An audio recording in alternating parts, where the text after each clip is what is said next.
Good day everyone, this is Janyl Paye, and for this video I'll be discussing my forecast output in regards to conversion of $1 to peso. We have used here several forecasting techniques, and I'll be showing you how I come up with these results and interpret them. So starting with naive method, we first step down by one row and simply copy the previous peso value and plug it in to the next adjacent period. And then for our MAT and MSE and MAP, their values shows a low positive number, which indicates a more stable forecasting model. And so for our naive forecasting, this graph shown here below illustrates that the forecast will result the most recent value of the series available at the time of the prediction. So the blue line here is the actual value, and the orange line here is our naive forecast.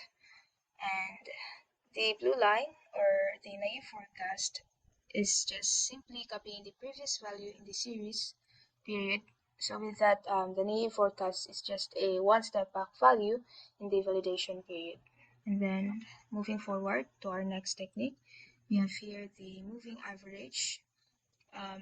In this output, we use 3-day moving average, in which the first average forecast value with 56 pesos point 9534 is for the fourth day. This is calculated by the average of the first three most value in the conversion we have here.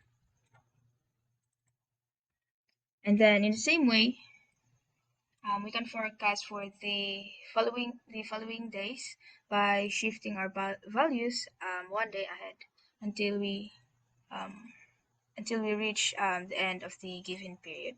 And then the given matrix errors we have here shows or illustrates a low positive number, which also indicates a more stable forecasting model. And then the graph that we have here the graph that we have here, as what we can see, the blue line is our actual value, and the orange line is our weighted. Is it weighted? Is our moving average forecast value, in which the method shows here the overall idea of the peso conversion trends in days, in which this illustrates that the trend is somehow not properly captured.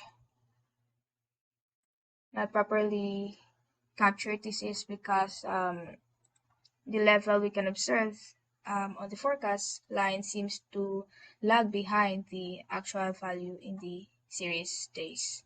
And then moving forward to weighted moving average, we have here in this method we use weights 3 and 2 multiplied on each day series, and with the sum of 5 from the weights 2 plus 3 to get the average of each day forecast. So again, the given matrix error values are computed same, and the results show a low positive number again, which also indicates a more stable forecasting model. And the graph that we have here, the blue line indicates the actual value, and then the orange line is our weighted average forecasting values. And so what we can observe, since this method is done by multiplying each conversion value by the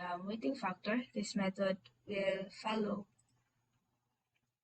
this method follow the value more closely to actual value of conversion than a corresponding to the simple moving average shown here. So values here are more close and has trend compared to the simple moving average shown previously. Then moving forward to our next technique, we have exponential smoothing technique. This method we used we use alpha 0.2 to multiply on each day series, and so this formula is applied to the series of day periods. And then again, the given matrix here, the MAT, MSE, and MAPE their results show a low positive number again, in which this indicates a more stable forecasting model also. And for our graph shown here, the blue line indicates the actual value, and then the orange line is our exponential smoothing forecast value. As what we can observe, the method shows the overall idea in which this illustrates that there is no trend or no seasonality captured on the results. There's no ups and downs in this technique, on this graph, I mean.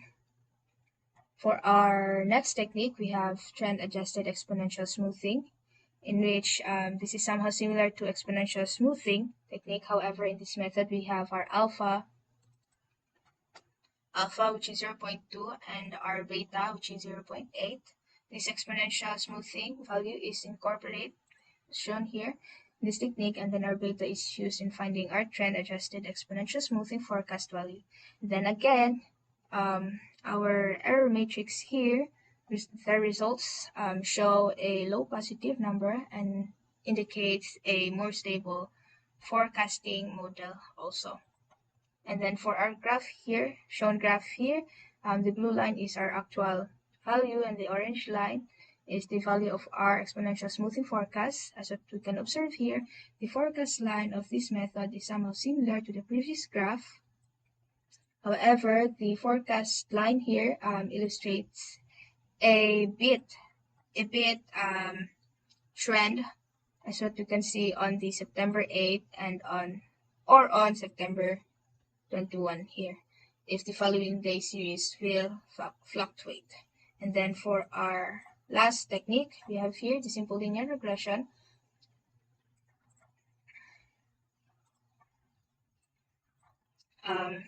Simple linear regression. This method utilizes the y equals mx plus c formula for our forecasting, in which this output we have calculated or find the value of the intercept and the slope of our data gathered. And then again, so as what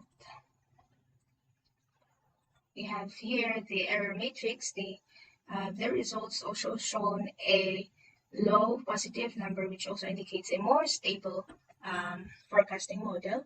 And for our graph of simple linear regression, there is a straight or linear line, which is the orange shown in the linear regression forecast line, and the blue is our actual value. And forecast line describes a relationship between two variables, which are the period time and value, in which the forecast indicates that as time period increases or goes by, the conversion value of the $1 peso value will also increase, in which this method of forecasting generates correlation of one variable changes as related to changes in another variable. And so for our overall, upon covering all of the forecasting techniques, it was concluded that among the method that we have here, the simple linear regression forecasting technique is the best approach on our gathered data. We're looking on the error matrix of each technique. The linear regression consists of the least MAD, MSE, and MAPE, which it has 0.1779, 0.0527, and 0.31%. And furthermore, aside from looking the matrix error values, in simple linear regression technique, it has the most number of forecast values that are closely similar to the actual value conversion, which indicates also the best method for forecasting of the data gathered. So that would be all. Thank you.